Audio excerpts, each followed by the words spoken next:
Hi everyone, welcome back to my channel. आज का हमारा टॉपिक है पल्मोनरी ट्यूबरक्लोसिस, जो कि काफ़ी इंपॉर्टेंट टॉपिक है एग्जाम के लिए। तो आज के इस लेक्चर में हम लोग डिस्कस करेंगे definitions of tuberculosis, stage of tuberculosis, causes, risk factor, sign and symptoms, diagnosis, test, treatment and preventions. तो ये सब कुछ टॉपिक है जो आज के लेक्चर में हम लोग डिस्कस करेंगे। वीडियो में आगे बढ़ने से पहले अगर आप मेरे चैनल पर नए हैं तो चैनल को सब्सक्राइब कर दे और बेल आइकन को ऑन कर दे। Okay, let's start the topic. तो सबसे पहले हम लोग बात करेंगे पल्मोनरी ट्यूबरक्लोसिस का डिफिनीशन, और उससे भी पहले हम लोग बात करेंगे ये जो वर्ड है पल्मोनरी, ये क्या इंडिकेट करता है। ये इंडिकेट करता है लंग्स को, ठीक है। यानी कि पल्मोनरी ट्यूबरक्लोसिस जब किसी को होगा, ठीक है, तो कौन सा ऑर्गन ज़्यादा अफेक्ट होगा? लंग्स होगा। और भी बाकी भी ऑर्गन अफेक्टेड होते हैं, बट सबसे ज़्यादा मेनली लंग्स होता है, ठीक है। Pulmonary tuberculosis is a highly contagious infection of lungs which is caused by mycobacterium tuberculosis. तो पल्मोनरी ट्यूबरक्लोसिस जो है हाईली कंटाजियस इन्फेक्शन है लंग्स का, जो कि कॉज्ड होता है बैक्टीरिया से। कौन सा बैक्टीरिया से? Mycobacterium tuberculosis. ये कंटाजियस इन्फेक्शन मतलब क्या हो गया? ये कम्युनिकेबल डिजीज है, यानी कि एक पर्सन से दूसरे पर्सन को भी हो सकता है। पल्मोनरी ट्यूबरक्लोसिस अगर कोई एक पर्सन को हो गया है तो वो दूसरे पर्सन को भी हो सकता है, ठीक है। और ये ड्रॉपलेट इन्फेक्शन होता है। ड्रॉपलेट इन्फेक्शन के थ्रू ये कंटेजियस इन्फेक्शन होता है, ठीक है। Infection mainly involve the lungs but may spread the other organs. Infection जो होता है मेनली लंग्स में होता है, बट अदर ऑर्गन भी इसमें अफेक्टेड होता है, जैसे कि ब्रेन हो गया, किडनी एंड एब्डोमेन, ठीक है। और ट्यूबरक्लोसिस को हम लोग क्या चीज़ से डिनोटेड करते हैं? Denoted by TV, okay. अब हम पढ़ेंगे स्टेज ऑफ ट्यूबरक्लोसिस। क्या क्या स्टेज होता है ट्यूबरक्लोसिस का? तो 3 स्टेज होता है टीबी का, ओके। तो फर्स्ट स्टेज होता है primary tuberculosis, second is latent tuberculosis and third is active phase, okay. और ये तीनों जो स्टेज होता है ये किस पे डिपेंड करता है? ये डिपेंड करता है पर्सन के इम्यून सिस्टम पे, कि इम्यून सिस्टम कितना स्ट्रांग है। ओके, अब हम बात करेंगे प्राइमरी ट्यूबरक्लोसिस का। तो प्राइमरी ट्यूबरक्लोसिस क्या होता है, चलिए देखते हैं। Exhibit system 1 to 2 week after the entry of microorganism. Primary tuberculosis कब कहते हैं? जब पर्सन का इम्यून सिस्टम इतना स्ट्रांग नहीं होता है कि वो बैक्टीरिया के साथ फाइट करे या बैक्टीरिया को डोरमेंट फेज में रख सके। यानी कि प्राइमरी ट्यूबरक्लोसिस कब कहते हैं? जबकि हमारा इम्यून सिस्टम इतना स्ट्रांग नहीं होता कि वो बैक्टीरिया के साथ फाइट करे या बैक्टीरिया को रेस्टिंग फेज में रखे। और प्राइमरी ट्यूबरक्लोसिस कब होगा? जब पर्सन बैक्टीरिया को इनहेल कर लेगा। अगर कोई भी पर्सन है, ठीक है, वो क्या करेगा? माइकोबैक्टीरियम ट्यूबरक्लोसिस को जब वो इनहेल कर लेगा तो बैक्टीरिया क्या होगा? वो बॉडी में इंटर हो जाएगा। बॉडी में इंटर होगा, वो मेनली कहाँ जाएगा? लंग्स में जाएगा, एलोवेलाई में जाएगा। इंटर होने के बाद वो क्या करेगा? 1 to 2 वीक के अंदर वो पर्सन के बॉडी में सिम्टम्स शो करना स्टार्ट कर देगा, ठीक है। क्या क्या सिम्टम्स देखने को मिलेगा प्राइमरी ट्यूबरक्लोसिस में? लो फीवर, टायर्डनेस, कफ, वेट लॉस। तो अगर प्राइमरी ट्यूबरक्लोसिस मतलब कि ये स्टेज में कोई पर्सन है, ठीक है, तो उस पर्सन के बॉडी में हमें लो फीवर देखने को मिलेगा, कफ देखने को मिलेगा, वेट लॉस एंड टायर्डनेस, ये सब कुछ सिम्टम्स हैं, ओके। तो चलिए अब हम देखेंगे नेक्स्ट स्टेज जो कि है लेटेंट ट्यूबरक्लोसिस। लेटेंट ट्यूबरक्लोसिस में क्या होगा, चलिए देखते हैं। Bacteria engulfed by macrophage lived in dormant phase. तो लेटेंट ट्यूबरक्लोसिस जो होता है वो क्या होता है? बैक्टीरिया अगर लंग्स में इंटर होता है, ठीक है, तो अगर बैक्टीरिया लंग्स में इंटर हो गया तो इम्यून सिस्टम हमारा वीक उतना नहीं होता है। इस स्टेज में जो इम्यून सिस्टम है वो हमारा वीक नहीं है, वो स्ट्रांग होता है। तो वो बैक्टीरिया के साथ क्या करता है? फाइट कर सकता है। तो वहाँ पे क्या होगा? माइक्रोफेज, जो WBC है, माइक्रोफेज क्या करता है? बैक्टीरिया को इनगल्फ कर लेता है और बैक्टीरिया को डोरमेंट फेज में रख देता है, ठीक है। और इस फेज में क्या होगा? नो सिम्टम शो, ठीक है, इसमें पर्सन कोई भी सिम्टम शो नहीं करता है और नो स्प्रेड ऑफ इन्फेक्शन, और पर्सन लेटेंट फेज में बैक्टीरिया स्प्रेड नहीं होता है, तो इसलिए नो स्प्रेड ऑफ इन्फेक्शन होता है। और ये कम्युनिकेबल नहीं है क्योंकि बैक्टीरिया मल्टीप्लाई नहीं होता और नहीं स्प्रेड होता है। अब हम बात करेंगे एक्टिव फेज की, ठीक है। एक्टिव फेज क्या है? When ever your immune system weekend, germs will multiply and make you sick. तो हमारा क्या था, लेटेंट फेज में क्या होता था, हमारा इम्यून सिस्टम स्ट्रॉन्ग था as compared to primary tuberculosis. Immune system strong था तो वो क्या करता था, बैक्टीरिया के साथ फाइट कर लेता था, और जो बैक्टीरिया था उसको क्या करता था, माइक्रोफेज इंगल्ब कर लेता था और डोरमेंट फेज में रख देता था। लेकिन जब एक्टिव फेज की बात आए तो क्या होता था, वो जो बैक्टीरिया है जो माइक्रोफेज में है वो क्या करता था, वो क्या करेगा, जब अगर पर्सन, ठीक है, पर्सन का इम्यूनिटी लो हो जाए, ठीक है, कम हो जाएगा, पर्सन का इम्यूनिटी अगर वीक होगा, या तो पर्सन ओल्ड एज में होगा या HIV कैंसर ये सब डिजीज से वो सफ़र कर रहा है, ठीक है, तो उस फेज़ में क्या होगा, पर्सन का इम्यून सिस्टम जो वो वीक हो जाएगा। तब डोरमेंट फेज़ में जो बैक्टीरिया है वो क्या हो जाएगा, वो मल्टीप्लाई हो जाएगा और एक्टिव फेज़ में आ जाएगा, ठीक है। तो अगर एक्टिव फेज़ में बैक्टीरिया आ जाएगा, वो मल्टीप्लाई करेगा, बहुत सारा बैक्टीरिया हो जाएगा, तो वो क्या करेगा, वो हमारे बॉडी को सिक कर देगा, ठीक है, बीमार कर देगा।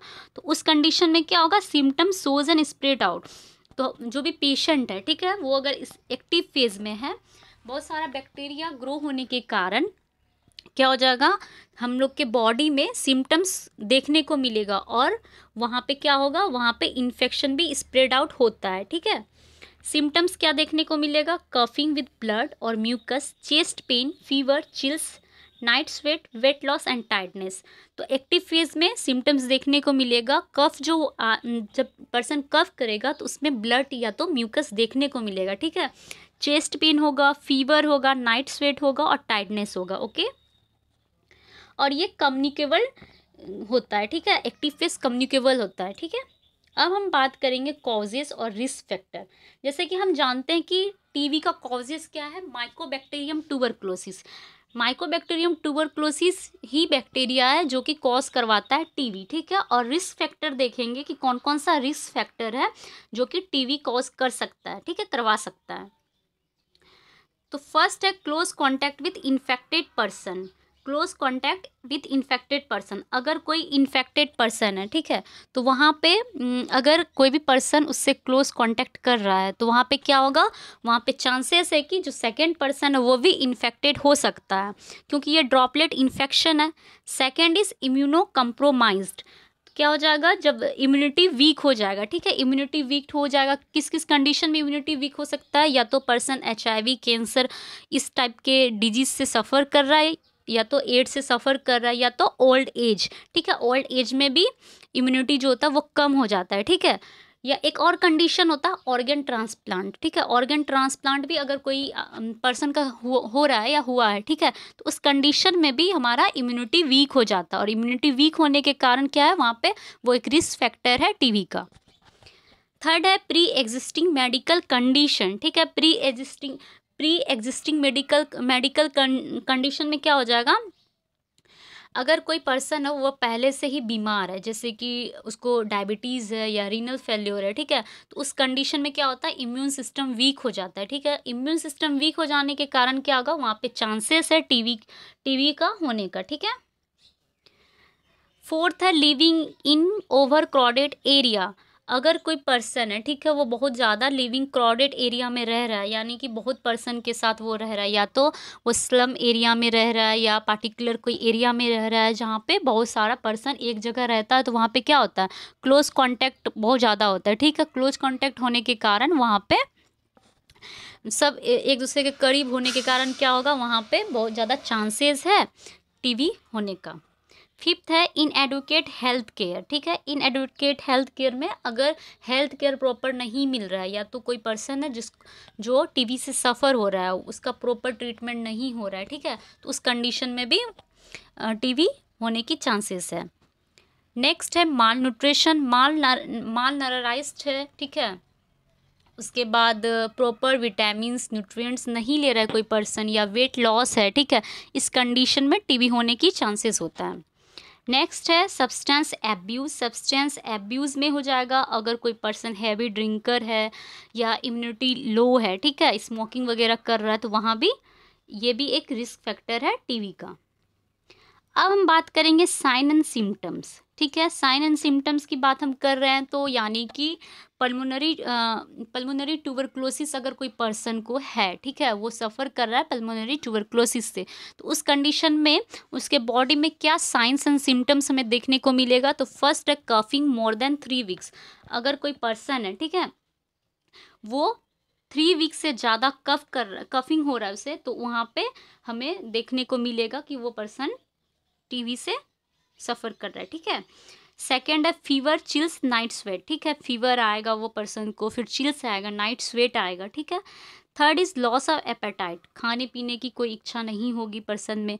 फोर्थ है अनएक्सपेक्टेड वेट लॉस, यानी कि उनका जो वेट लॉस है वो 1 मंथ में बहुत ही जल्दी जल्दी उनका वेट लॉस हो रहा है, अनएक्सपेक्टेड हो रहा है, 5 से 6 kg वेट उनका लॉस हो रहा है। नेक्स्ट है ब्रीथिंग डिफ़िकल्टी, सांस लेने में भी प्रॉब्लम होता है। सिक्स्थ है excessive sputum production and some time with blood. जो पर्सन है अगर वो मतलब कि उनको टीवी है, ठीक है, तो बहुत सारा उनको स्प्रूटम प्रोडक्शन होगा, स्प्रूटम बहुत सारा आएगा तो उनमें कभी कभी हमें ब्लड देखने को भी मिल सकता है। सेवन्थ है पेन इन चेस्ट, उन्हें चेस्ट में पेन होगा, फिर फैटिक आएगा। ठीक है, ये सब कुछ साइन एंड सिम्टम्स हैं जो हमें देखने को मिलेगा पल्मोनरी ट्यूबरक्लोसिस के पेशेंट में।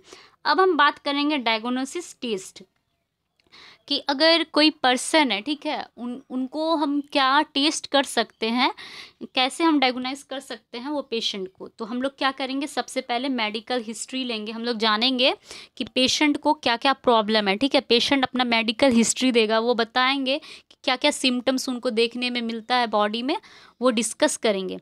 सेकेंड है फिजिकल एग्जामिनेशन किया जाएगा, फिजिकल एग्जामिनेशन में पेशेंट का लंग्स का साउंड सुना जाएगा, फिर वेट लॉस वगैरह ये सब देखा जाएगा।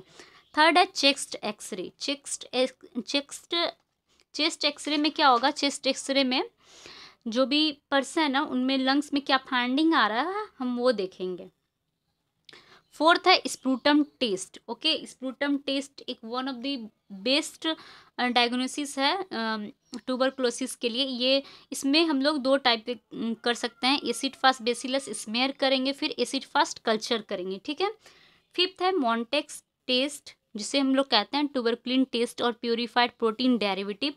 ये एक स्किन टेस्ट है जिसमें कि टीवी को हम लोग डायग्नोस्ट करते हैं। और मॉन्टेक्स टेस्ट क्या करते हैं, मॉन्टेक्स टेस्ट में हम लोग क्या करते हैं, प्रोटीन, प्यूरिफाइड प्रोटीन जो होता है, ठीक है, वो 0.5 ml इंजेक्ट किया जाता है फोर आर्म में, और ये इंट्राडर्मली इंजेक्ट किया जाता है। फोम आर्म में इंजेक्ट करने के बाद क्या करेंगे, जब हम इंजेक्ट कर दिए पेशेंट को तो वहाँ पे उनके फोर आर्म में एक सर्कल बना देंगे ताकि हमें पता लगे कि हम लोग कहाँ पे प्रोटीन, प्यूरिफाइड प्रोटीन डाले हैं। ठीक है, उसके बाद 48 to 72 आवर यानी कि 2 से 3 दिन के बाद टेस्ट का फाइंडिंग आता है, जहां हम फोर आर्म में प्यूरिफाइड प्रोटीन इंजेक्ट किए थे वहां कोई बम्पनेस या बम्पनेस देखेंगे। ठीक है, क्या वहां पे जहां हम इंजेक्ट किए थे प्यूरिफाइड प्रोटीन, वहां पे देखेंगे कि वहां का जो स्किन है वो ऊंचा तो नहीं है, उठा हुआ तो नहीं है, ठीक है, राइज तो नहीं हो चुका। अगर वहाँ राइज हुआ है तो वो बम्पनेस को हम लोग मेज़र करेंगे। हम लोग मेज़र करेंगे कितने कितने के बीच में,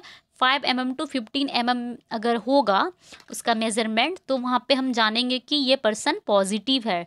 ठीक है, ये टीवी, उनको हम TV as a positive result देंगे। ठीक है, उसके बाद कुछ और भी कंडीशंस होती है जिसमें कि मॉन्टेक्स टेस्ट पॉजिटिव आ सकता है, फॉल्स रिजल्ट मतलब आता है। जैसे कि फॉल्स रिजल्ट कब आता है, जब कोई पर्सन BCG वैक्सीन ले लेता है। ठीक है, तो उस कंडीशन में भी फॉल्स पॉजिटिव आ जाता है, क्योंकि BCG वैक्सीन में तो BCG वैक्सीन में हम लोग तो दिए रहते हैं ना, जो बैक्टीरिया होता है वो हम लोग ऑलरेडी इंजेक्ट किया रहता है, वैक्सीन में प्रेजेंट रहता है। ठीक है, इसलिए वहाँ पे जो रिजल्ट है वो फॉल्स रिजल्ट आता है, फॉल्स पॉजिटिव आता है। ठीक है, और फॉल्स नेगेटिव भी आता है जब रिसेंट इन्फेक्शन हुआ हो। रिसेंट इन्फेक्शन अगर प्राइमरी इन्फेक्शन उनको हुआ होगा, प्राइमरी ट्यूबरक्लोसिस हुआ होगा, तो वहाँ पे भी फॉल्स नेगेटिव रिजल्ट आता है। ओके, नेक्स्ट जो हम लोग करते हैं MRI करते हैं। उसके बाद हम लोग जो है MRI करते हैं, उसके बाद कुछ और भी ट्रीटमेंट किया जाता है। ठीक है, ट्रीटमेंट करने के लिए हम लोग क्या करते हैं, फर्स्ट लाइन ट्रीटमेंट करते हैं और सेकेंड लाइन ट्रीटमेंट करते हैं। ठीक है, ट्रीटमेंट अब गवर्नमेंट ने डॉट भी स्टार्ट किया है, जो कि जिसमें कि डायरेक्टली ऑब्जर्व ट्रीटमेंट होता है, जो कि गवर्नमेंट के द्वारा चलाया जाता है, स्टार्ट किया जाता है, जो जिसका ये रहता है एम कि जो भी पेशेंट हैं टीबी के, उनको अच्छे से ट्रीट किया जाए, उनका अच्छे से ट्रीटमेंट किया जाए, ठीक है, जिससे वो टीबी से उनको छुटकारा मिल सके, ठीक है। जिसका ट्रीटमेंट का जो फेज़ होता है वो अप्रोक्सीमेटली 6 मंथ होता है, मिनिमम 6 मंथ होता है, और 6 मंथ से कभी कभी ज़्यादा भी होता है, अगर वो पर्सन पे डिपेंड करता है। अगर वो 6 मंथ प्रॉपरली ले लेते हैं ट्रीटमेंट का जो फेज़ होता है तो सही है, अगर वो बीच बीच में स्किप कर देते हैं अपना टाइम, तो 9 मंथ भी होता है, 12 मंथ भी होता है, ठीक है। और हम ट्रीटमेंट के लिए कौन सा ड्रग्स यूज करते हैं, आइसोनाजाइड ड्रग्स यूज करते हैं, रेफेम्पिन करते हैं, उसके बाद पायराजेनामाइड करते हैं, स्ट्रेप्टोमाइसिन करते हैं। ये सब फर्स्ट लाइन ट्रीटमेंट होता है। और सेकेंड लाइन ट्रीटमेंट है लेवोफ्लेक्सिन है, एमेकासिन है, माइक्रोलाइट्स एंड कैप्रियोमाइलिन। तो ये सब सेकेंड लाइन ट्रीटमेंट था। ओके फ्रेंड्स, अब हम देखेंगे प्रिवेंशन, ठीक है। प्रिवेंशन क्या होता है, वैक्सीनेशन, बीसीजी। हम लोग कैसे प्रिवेंट करेंगे ट्यूबरक्लोसिस से, अगर हम वैक्सीनेशन ले लेंगे बीसीजी का, ठीक है, तो वहाँ पे क्या होगा, हमें ट्यूबरक्लोसिस नहीं होगा, इसलिए हमें वैक्सीन लेना चाहिए। फिर वियर मास्क, हमें मास्क पहनना चाहिए, हाइजीन मेंटेन करना चाहिए। ये सब कुछ प्रिवेंशन है जो हम लोग टीबी के लिए कर सकते हैं। ओके फ्रेंड्स, आज के लिए बस इतना ही। आई होप आपको अच्छा लगा हो। अगर अच्छा लगा हो तो वीडियो को लाइक करें, कमेंट करें और शेयर करें। Thank you.